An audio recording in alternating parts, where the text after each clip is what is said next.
There are some things that you can talk about and some things you can't talk about. So I'm going to let you take the lead and tell us about the court victory wherein you had some publication bans lifted thanks to support of our viewers at home. So tell us how you did that.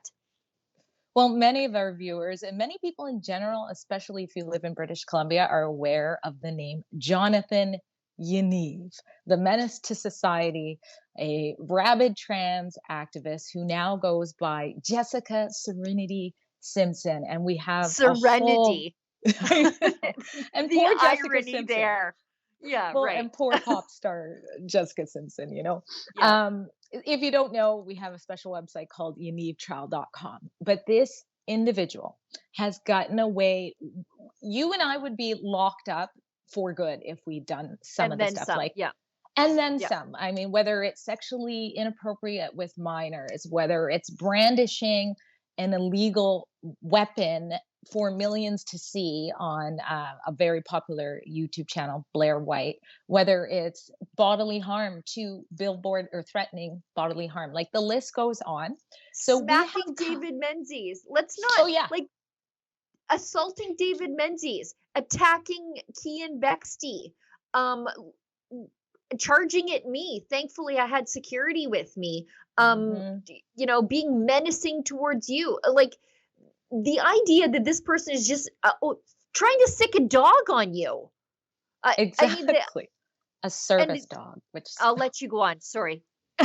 Well, I don't know. Yeah, maybe we'll show a clip or something for those who haven't seen. But the fact that we just went through this list and this individual has never gotten jail time for any of that, that's what this story is really about. It's the fact that the courts have been so lenient on this violent person who even is known as the wax my balls guy because he destroyed immigrant women's businesses because he would surprise them as a male and they wouldn't want to shave her male genitalia. So no jail time for this individual. And now we find out we can't even report on this individual because they were able to manipulate the courts into believing that they needed to be protected from the public's eyes while they were being a menace within the judicial system. So we have been working on fighting publication bans, gag orders, that were not only preventing us from reporting on Yaniv's latest attack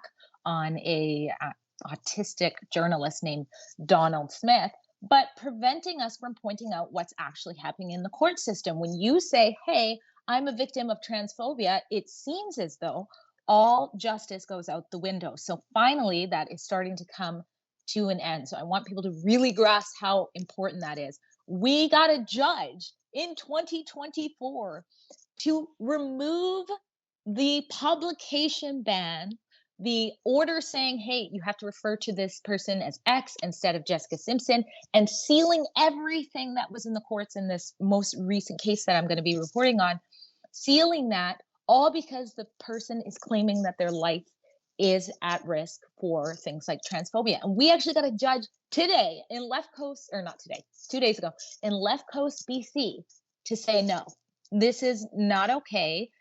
I think the exact words that Justice Chan used was that Simpson ought not to be able to litigate in privacy and secrecy. And she sided with Rebel News and removed all of the gag orders pertaining to this situation with Yaniv and Donald Smith. That is huge in today's society. It's a really big win.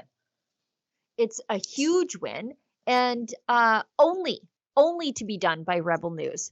The mainstream media are completely disinterested in this person. They will out and dox old people, grandmas, for supporting the Freedom Convoy, right? Let's remember that. They went after people for supporting the Freedom Convoy. If you gave a $20 Tim Hortons gift card to a trucker, you were a terrorist, according to the mainstream media.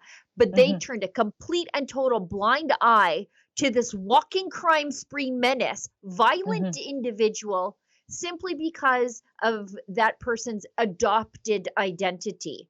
And so this was left completely up to Rebel News to lift the veil and the shroud of secrecy, because Jonathan Yaniv should not be able to do what he does in secrecy. you know, he basically at this point is completely emboldened and does whatever he wants. Good on this judge for showing people and adhering to the concept that for for justice to be done, it must be seen and it must be Mhm. transparent. Well, and I believe that this can set some sort of precedent because I'm telling you, every time I cover a case that involves anything to do with the trans situation, I say trans rights, all human rights, because that's when I see the most publication bans come into place. The Yeah. doctors performing surgery on these children after, 48 hours of discussion, they claim that they need to have their names done in secret. They're making all this money Yeah. sterilizing and mutilating children. We're not allowed to tell you their names because they claim they're at risk. Now we have a judge saying, despite all of these claims, no, the public needs to know. So I think that this could really be impactful in upcoming cases as well. And that's why it's so important. And anybody who agrees, I just want to point out again, we had to do this in secret. We could not talk about it. We could not crowdfund for it. We could not ask for any donations. We had to take a leap of faith. We understood how important this is for the public, for free press, for the judicial system. So we went ahead, we paid a $5,000 retainer. That's over and above the security costs. It costs every time I go to the courthouse to cover this individual who's assaulted our journalists, multiple, went after Sheila too, and threatened to harm me with their dog. So we have security expenses, but 5,000 just to go ahead and say we're going to take on these publication bans, even though it's a David and Goliath type fight because they're claiming their victims as transphobia, and we took it on. So I think we're getting close to halfway of recouping that. It would be great if we don't have to eat that cost. And anybody watching, whatever you can afford to chip in, please go to yanivtrial.com and help us out with that because this, I think it's a huge win. It's an absolute huge win. I'm actually kind of shocked. But I remember when you're like you posed it in a staff meeting, you said, "Hey, there are these publication bans. I need to report on this. What can we do?" And Ezra was Mhm. like, "We fight them. That's what we do." Yeah, It didn't absolutely. he was kind of excited at the Mhm, prospect of fighting a publication ban and winning. And normally, when there are publication bans in place on high profile trials, mhm, there's the media consortium, as they call themselves. Let's call them the media cabal. Sometimes they all get together and they mhm, all get together to fight a publication ban.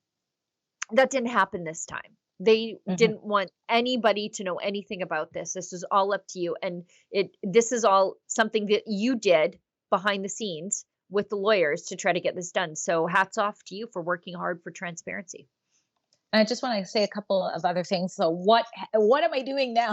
So Yeah, I've been please. slapped with, oh my gosh, you guys, I've been slapped with over I think 30 now freshly unsealed affidavits of all these claims that were put forth by Simpson against again this autistic journalist. I don't know if we have a picture or image. We should show. He's a great photographer.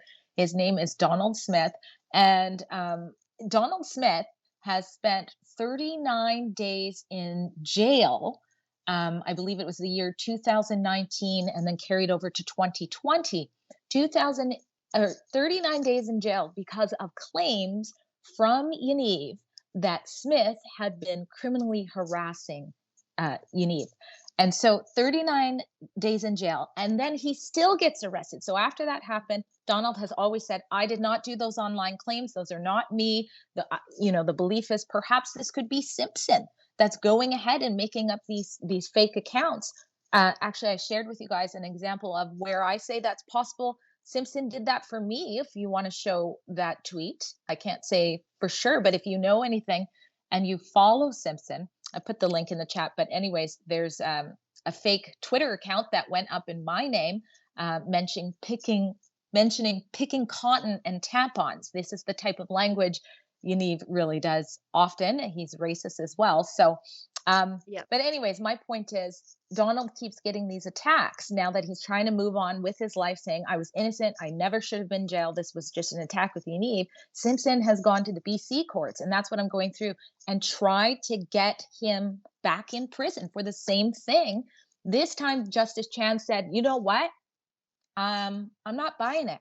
I'm dismissing this. And Justice Chan actually pointed to our case with Yaniv, where Yaniv tried to sue us with a bogus lawsuit, and said, that after reading through the Rebel News case, the court has reservations that maybe we shouldn't have put out the warrant for the most recent arrest that poor Donald had and had to spend another night in jail. So this autistic journalist keeps going to jail because of claims that Yaniv is making that the courts have entertained. This is serious. And so again, YanivTrial.com is the site where we try to keep up with this individual, but most importantly, where we try to inform the public that this kangaroo court situation, when there is a violent predator who identifies as a trans person,